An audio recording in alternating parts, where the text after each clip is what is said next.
Oh, yeah?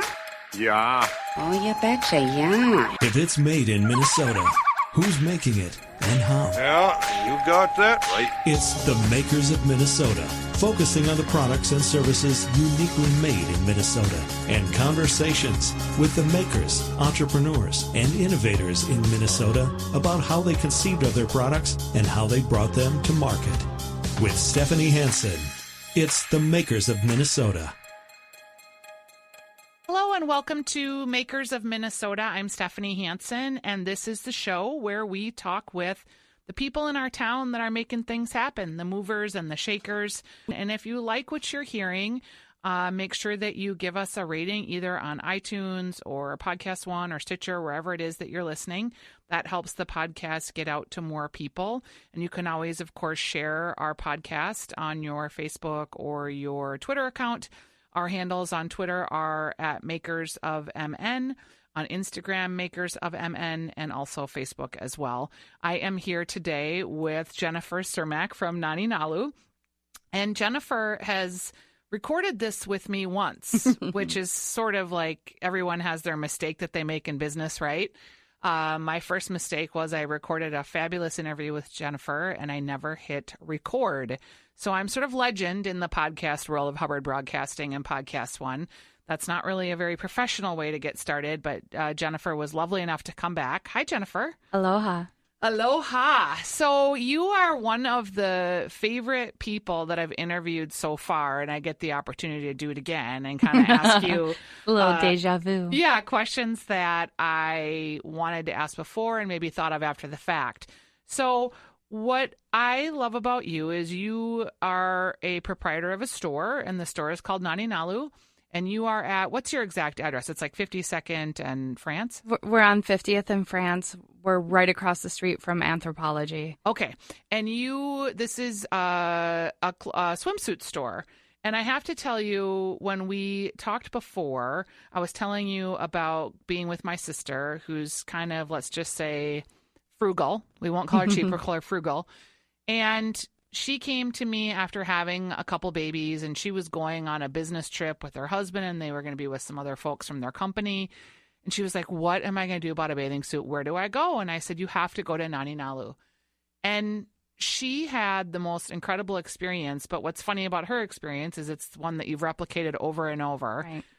Tell me what happens when someone goes into Nani Nalu, which most people like, oh, it's a swimsuit store. Not exactly. Right.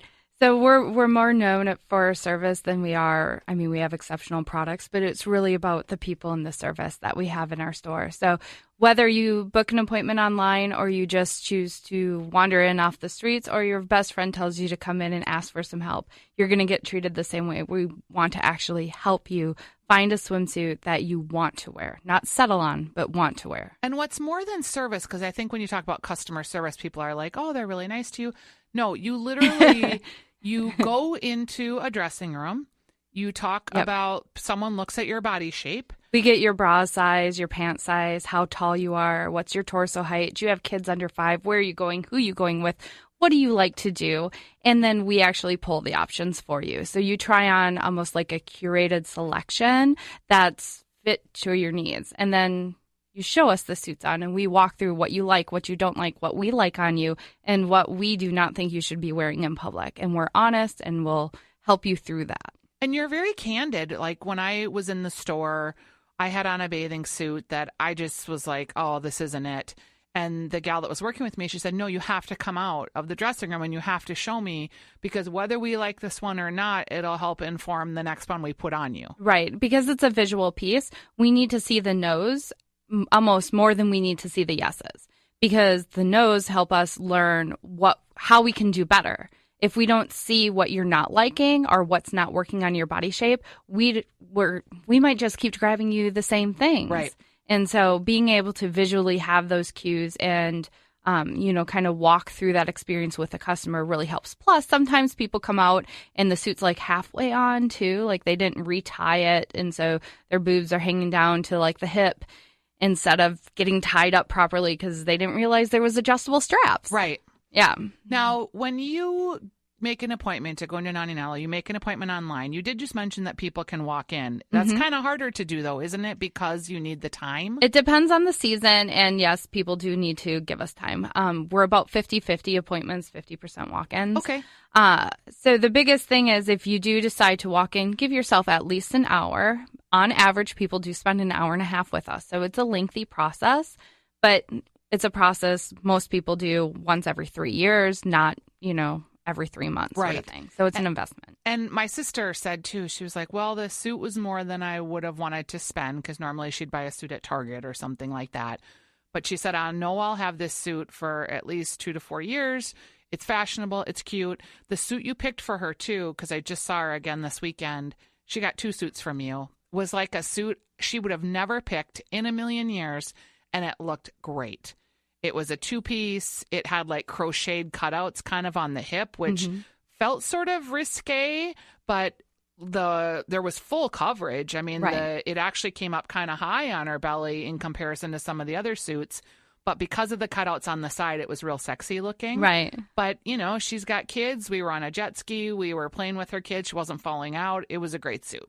And we kind of toe that line really professionally, I feel, where we can get into the sexy stuff, but I always call it needs to be sophisticated sexy. Right. Like we're not a different type of store. It's got to be sophisticated sexy in order for it to work for our clientele and work for the needs that I guess the women that shop with us have. Because we are moms. We are active at lakes and places. Yeah, and I think when you look at, bathing suit shopping is personally, I don't know, the worst experience in the world. Right. So let's go back to, you're a young woman.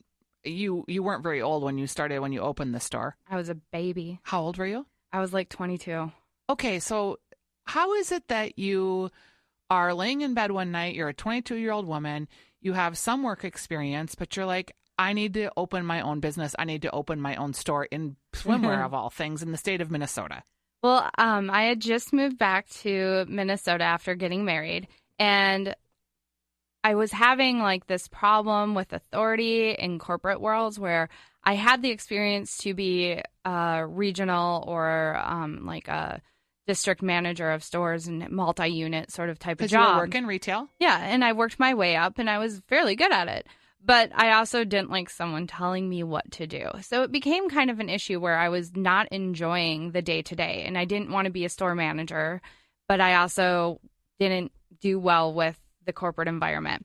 And me and my husband were going on our honeymoon, and I needed a handful of swimsuits. And after living in Florida for a spell, I had a different appreciation of swimwear and what that meant to me for my vacation than I think a lot of people had.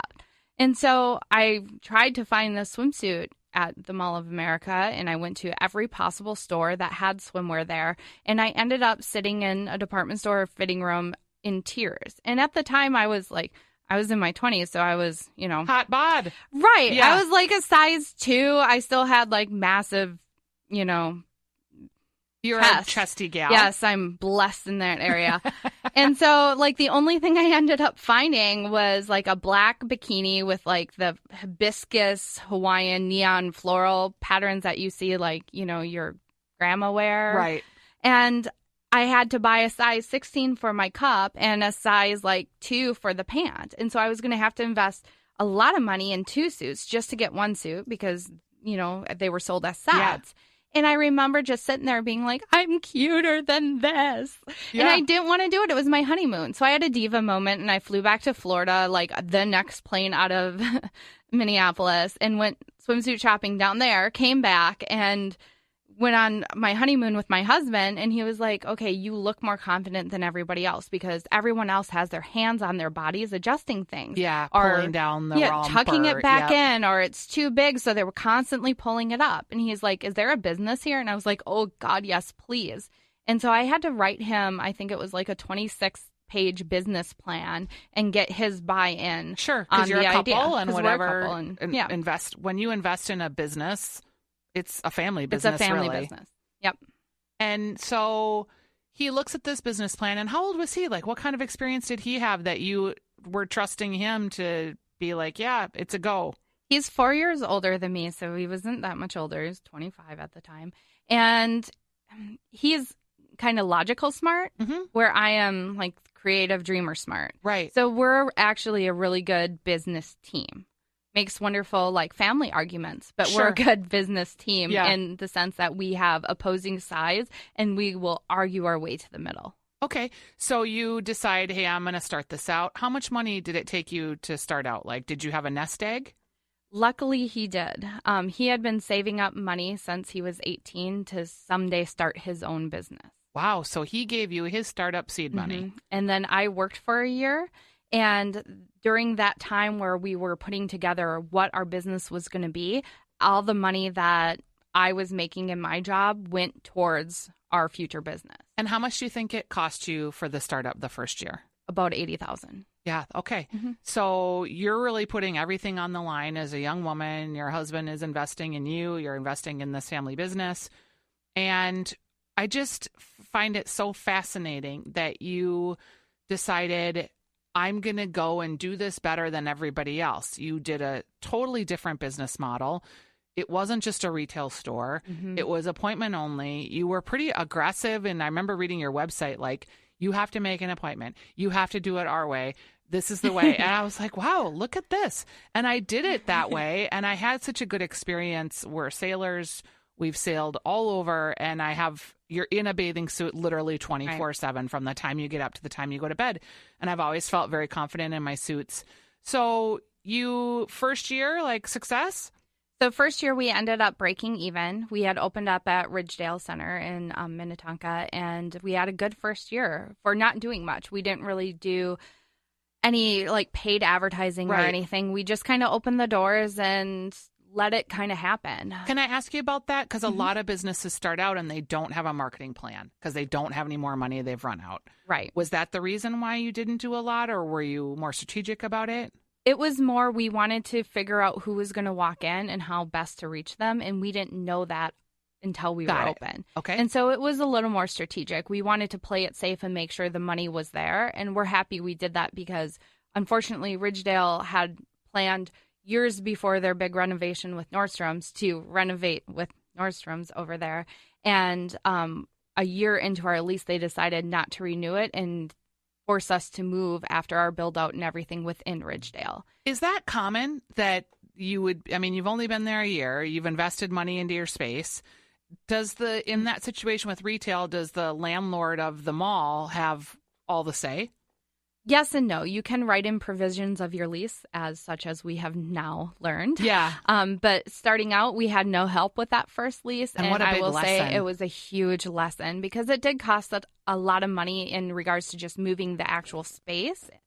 It also cost us a lot of customers, a whole year of our business, because here we were open and now we had to take the money we had saved up for year two advertising and put it into a build out. And then we had no money for advertising. Right. And so it was kind of like a double whammy because everybody thought we were at Ridgedale. And then we went there and the mall said, you can't put up signs that you're moving. You can only put up signs that you're closing.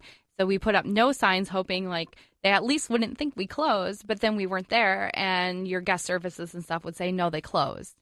So people are still finding us at 50th and France like, oh my God, I thought you closed. It's like, nope, we've now been here 10 years. Thank Wow. you. So, okay, you close in Ridgedale because you couldn't find a space there that you liked, I'm assuming. We couldn't negotiate a good lease with them. Yep, Okay, so that we now liked. you're at 50th in France. You're in year two, and you have to basically start the entire thing over. All over. Yep, starting from scratch, new Okay. beginning all over.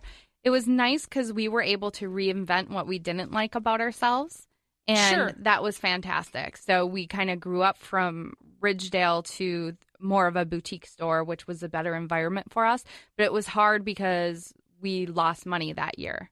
And so lesson number one, be careful about your lease. Yes.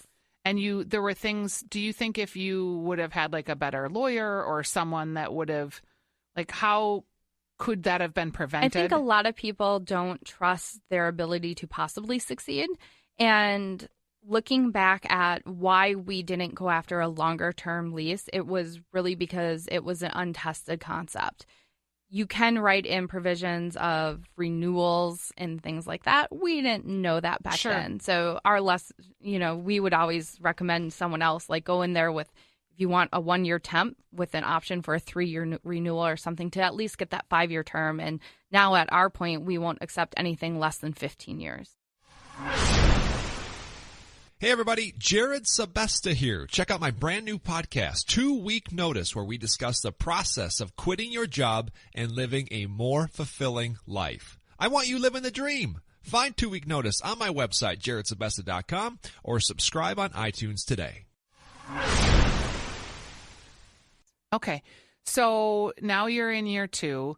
You're still trying to make the business succeed. You must have had some scary times there. Were you ever wondering, like, could I not make payroll? Or we had actually looked at filing bankruptcy at one point and just saying, hey, you know what, we're young, it didn't work, no big deal. Like, I'll work on my anger management and go back to the corporate world. And it wasn't something I was very comfortable with. And not because I didn't think I could transition back into a regular, role, but because I didn't feel I was done with Nani Nalu. Yeah. And so I was like, well, okay, let's get rid of all of our employees. It will just be me. I'll be in here 7 days a week, open to close every day, and then give me 6 more months. And we ran our business that way for 6 more months, where it was just me doing everything.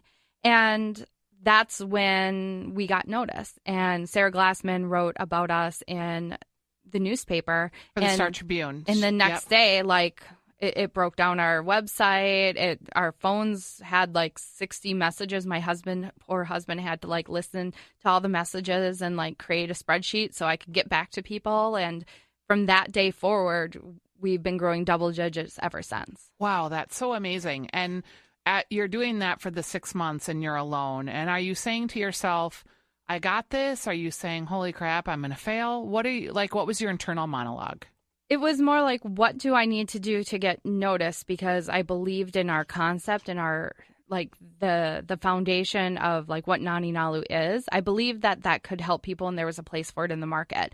But I didn't know how to spread the word without throwing a bunch of cash at it. Yep. And I didn't think that would be good. It's not something you can advertise with pictures because I don't want to look at a picture of a size 2 perfect supermodel in a suit. That's not going to look that way on me. Right.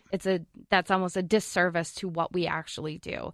And so we had a really hard time trying to figure out how to get it out. And by luck, a few good people came in, told Sarah of the amazing experience they had, and it was something of interest to her to write about, that she came in and wrote about what we do and how we do it. It's really surprising to me that more people don't have this model. So you've got bathing suits. Did you at some point think, because the other horrible experience is jeans, putting jeans into the mix or opening a jean store with this same highly personalized, curated concept? I think about that all the time. I have it half built out in my head too. I have the name. I have what brands we would carry. I have the interior of what the store is going to look like. So someday when I'm either really, really bored or I win the lottery, that will be my next store. Or if there's a good investor out there that wants to do that. Okay, because I'm thinking for swimwear, you probably only buy swimsuits once a year, maybe once every couple of years. I know, jeans you buy all the time. Yeah. And then you could pair it.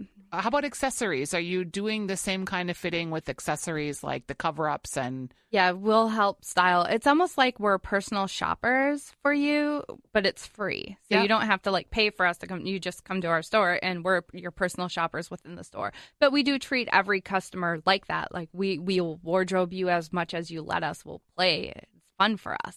And it's fun to get to put people in things that might look fantastic on you, but horrid on me. And yet I wish I could wear that. So I'm going to get really excited when it looks really good on you. So let's talk about the makers piece of this, because what I find so interesting is, you're just a very gutsy woman. You're one of the gutsiest women I know. And so you start this business, you almost lose your shirt, you recover, you keep it going. And then as if that's not enough, you're like, you know what? I need to design my own swimwear called Jenna C. So you started. Let's try to bankrupt them. Yeah, and I just had a meeting with someone today that wants to start a clothing line of something, and they want a custom design, and we were just talking about the expense of custom designing things. So, you're buying swimsuits and you see a hole in the market. Tell me about creating Genesee. So we were experiencing this really difficult task of finding fashion-forward and youthful options for the D through G cup market. And being in... And is the average woman a C cup? It's actually a 34 double D. Okay, that's the average woman. So it's so odd that you wouldn't have an abundance of suits for that size. 2 reasons. Majority of swimwear comes off of the U.S., so it's made, Brazil, Colombia, Spain, France, and their cup size coverage, or better way to say that, the amount that they're willing to coverage is less than what we actually want to cover here. And then the swimsuit industry is kind of controlled by a lot of men. Okay, so they think we're all right. A B cup, even though we're not. They don't quite understand the concept of, no, I need a wire with mesh paneling and a petticoat bra and the support and a molded cup and adjustable straps, please. Yep. And minimum. A minimum. So how do you start out designing swimwear? What did you do? So I actually started out by taking a bunch of suits that I had settled on over the years, and I started to sketch okay, this is the most comfortable paneling that I have in the interior cup. This is the best wire. This is the best shape or scoop across the bust. This is the strap that I like. This is the thickness of it. And I started taking everything I loved about all these suits and putting it together.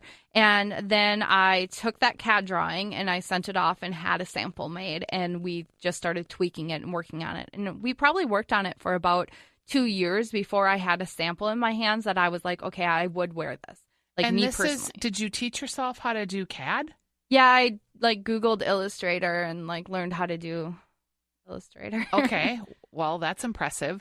So I do all my own graphic design. It's kind of fun. Were you just doing one type of design? To start with, we did one bikini top and one tankini top, and that's kind of what we started with. Okay. And so then you take that and you build a design form. And how much does something like that cost? About $3,000 to $8,000 per design. Okay. So we were in the higher range of that in the beginning because we were shipping back and forth to Colombia. In hindsight, I should have just went to Colombia, but lesson learned. And next time I need a new silhouette, that's what we'll do. So it can add up really fast in customs costs. So you have this custom swimwear line that you make.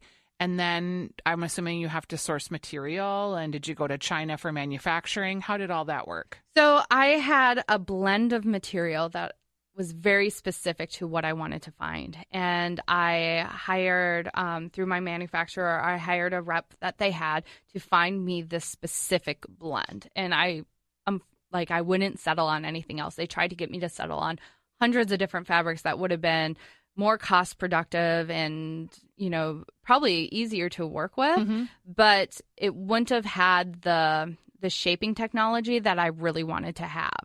So my material actually kind of bounces back and retains a lot of strength. So as you stretch it out, let's say you're a G cup and you stretch it out and then you lose some weight and now you're like an E cup. Well, I didn't want it to end up being baggy. I wanted you to continue to be able to wear this piece. Right. And that's what my material allows. You can also wear it when you're 9 months pregnant and then 3 weeks later after you've had the baby and it looks like the belly's never stretched in your suit. Okay. So you decide, hey, I'm going to design these suits. So, you had to invest, I'm thinking at least $50,000 to get that started. About $120,000 in our first collection. That much. And your first collection was a tankini, a bikini top, and then I'm assuming a couple of bottoms. And 2 bottoms, 2 tops, and 3 different prints. Okay. So you do a catalog, you sell this in your own store. Did you go and sell it then to other manufacturers, or how did that work? We tried to sell it to other retailers. We were in 5 brick and mortar stores, and it was an interesting learning lesson there too, because nowadays your larger boutique stores expect long terms, net 90, net 120 in order to get, for them to pay you. And unfortunately, one of the accounts that bought a lot of us ended up filing for bankruptcy, and they didn't pay anybody that they owed money to. And it was a big talk within, the swimwear industry community, because everyone knew it was going on once it happened. And there was about 50 of us wholesalers that were in their store that, had to file petitions and try to find out how to get money from And them. you're the little guy of the group. And I'm the little guy of assuming. the group. Did you ever get paid? No, I did not. Okay. In a bankruptcy situation, they kind of take the rank, and if you're at the bottom of the barrel, you You're at usually the don't bottom. get. So are you still in other retail stores then, or are you just No. selling in your own location? Now I'm just selling in our own locations. And after that experience, I realized it was essentially another full-time job to represent your own line and to get it out there and manage the accounts and really put it in the place it needs to be in other people's eyes. And I was like, why do I need to do this when I have built the perfect foundation for a great brand? And it is our number 2 best-selling brand in the stores. I was just going to ask, was it in the end worthwhile? Absolutely. All the money spent, because it's your number 2 brand. So I'm assuming that there's more profit margin for you. A little, because of our material. Yep. We don't mark it up too much more because we want it to be semi-affordable. Yep. And there's a struggle there. If I went and I manufactured in China, I could probably get it half the cost, but I like the free trade agreement with Colombia. It's as close to home as I can get with still having the quality that I want to have. Yep. Manufacturing. That means something to me. And so you have Genesee now in the store. It's the number 2 selling brand. You're at 50th in France.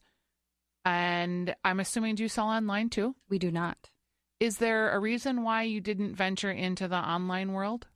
Because people do not know what size they actually are, and I don't want to deal with returns. Okay, and that's a really conscious decision, because you would be returning, I would assume, just a massive amount. In swimwear, about 80% of your sales end up returned at least once. Yeah, I buy 10 swimsuits if I'm going to buy online and try them on and end up Costs sending on your 9.5 credit card back. fees back and forth. It's ridiculous. And we already have the cost of brick and mortar that I didn't want to try to figure out how or where to add in those extra costs, the time, the employees, the tracking. No, that's organization. What about expanding in the marketplace? So we want to do brick and mortar expansion. We'd like to get to 8 to 10 stores within the next 5 years. And you've opened one at this point. We did a year and a half ago, 2 Novembers ago now. We opened in Kansas City, Missouri at the Country Club Plaza. Now, because you're such a face of the business and you have so many standards about control and quality, it had to feel really strange to allow someone else to birth a baby for you in Kansas City. Yes, especially because I got really sick right during our build out. We were just about 2 weeks from finishing our build out, and I was bedridden. I couldn't get up. I couldn't do anything.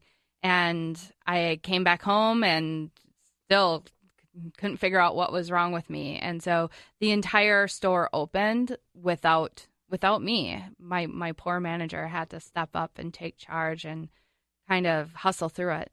Did that end up to be a learning experience in some ways? I mean, I was someone who got sick as well, and all of a sudden, everything you think is important just kind of falls away because all you can deal with is just your health and yourself.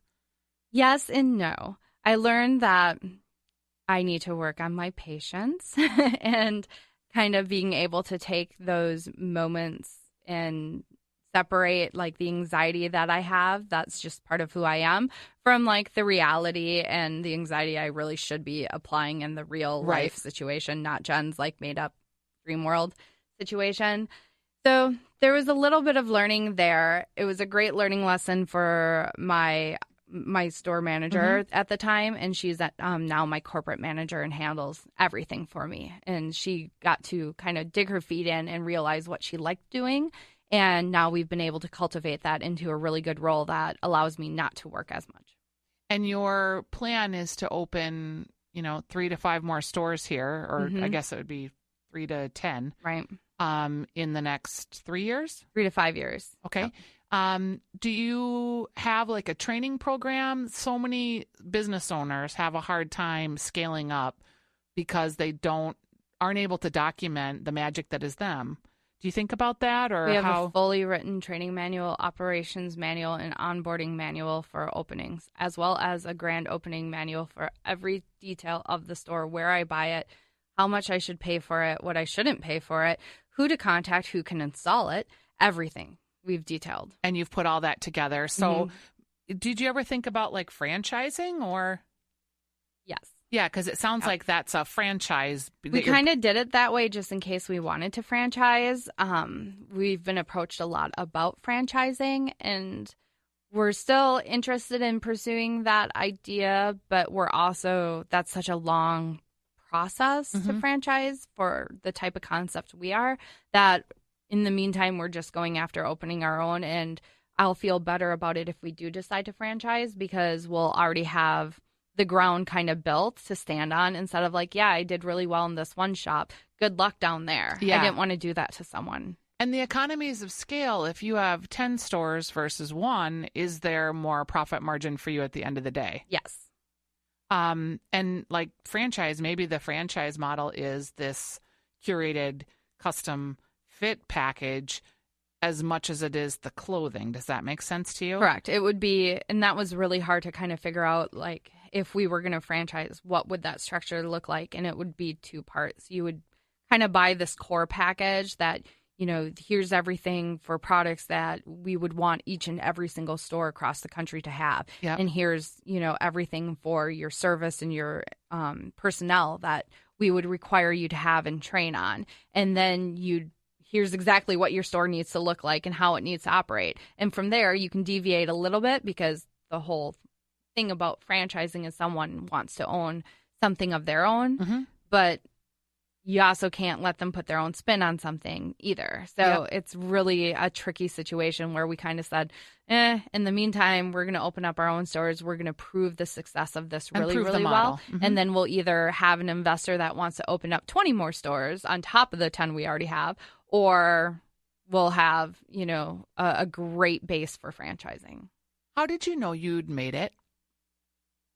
The day I was able to pay myself my first paycheck. And how long did you wait? 6 years. Really? Yeah. Unfortunately, with growth, when that article came out and we started to grow, growth requires reinvestment. Yeah. And reinvestment, that's cash. That's cash and time.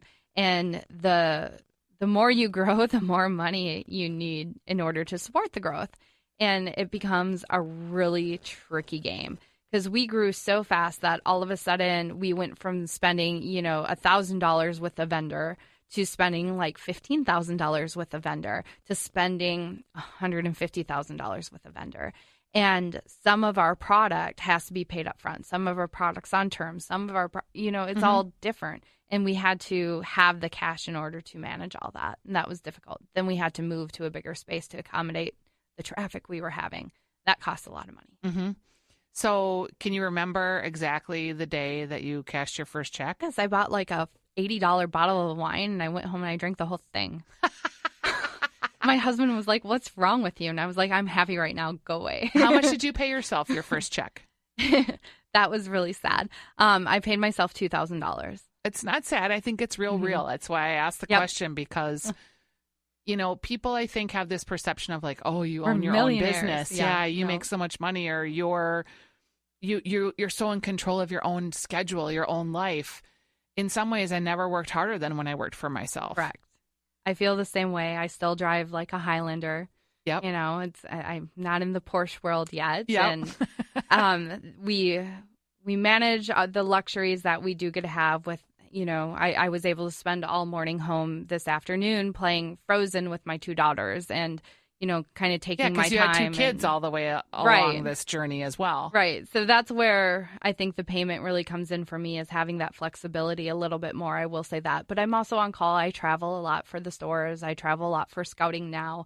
And that does take a toll on the family. And, you know, my corporate manager still to this day makes more than I do on a paycheck. And to have employees that can run things when you're not there, you have to pay top dollar. And they're worth it. And it's worth it. Yeah. Every penny. All right. So people can find you at 50th and France. It's Naninalu, Naninalu, naninalu.com. Also Genesee, JENNASEA.com. And your Genesee brand is for, did we say D through G? Mm-hmm. Okay. So people can find that at the store and also online. Your lookbooks are always real cute. Yep. You guys do a great job with that. Thank you so much for coming in. If you were going to just leave, like I said, I was just meeting with a woman today. She's got a retail brand that she wants to do in her mind. She wants to brand some clothing. So hard. I think it really is. So would you do it again if you had the chance to start all over and do it again? Would you? If you have the money where you're comfortable investing in it and losing the money, and you can say, okay, I tried it, I lost this, I can rebuild it, I'll go back to work, it's not going to ruin me, then it's worth the risk. If you're the type of person where that if you fail, it's going to actually be a failure for you, then I would not recommend doing it, because the chance of that, it's so much. And do you think it comes down to math? Yeah, and a business plan. And do you think 150,000 is probably the realistic number if you're going to do it? It depends on what you want to do. If you want to try to get into actual stores and get your product out there, then yes, you actually have to manufacture real product, not just a sample collection, but a whole entire line, and you keep it in your basement and you sell it as piece by piece by piece, and you got to hustle to make it happen. But if you just do onesie, twosie things and put it down a runway and call yourself a real designer, that doesn't work for me. You need to, if you can't be willing to invest in an entire collection that you can stand behind that you think is sellable, then I don't think a buyer is going to invest in it That's either. good advice, yeah, that you kind of have to put your money where your mouth is in order for them to take you seriously. Yep. All right. I've been talking with Jennifer Cermak from Naninalu in Genesee. Thank you for being on You're Makers welcome. of Minnesota. It's always fun to hear stories. Like I said, you're one of the gutsiest women I know, so I'm really thrilled for you that you've been able to see success, and that after, you've been doing this now, is it 12 years? Yeah, just about. Yeah. I'll work on that jean shop. The jean shop Everyone idea, asks me I know. every day, all day long, all year long. I get emails about it. Can't you please sell denim? Yeah. I think it's maybe something we happen. can discuss down the road. Thank you.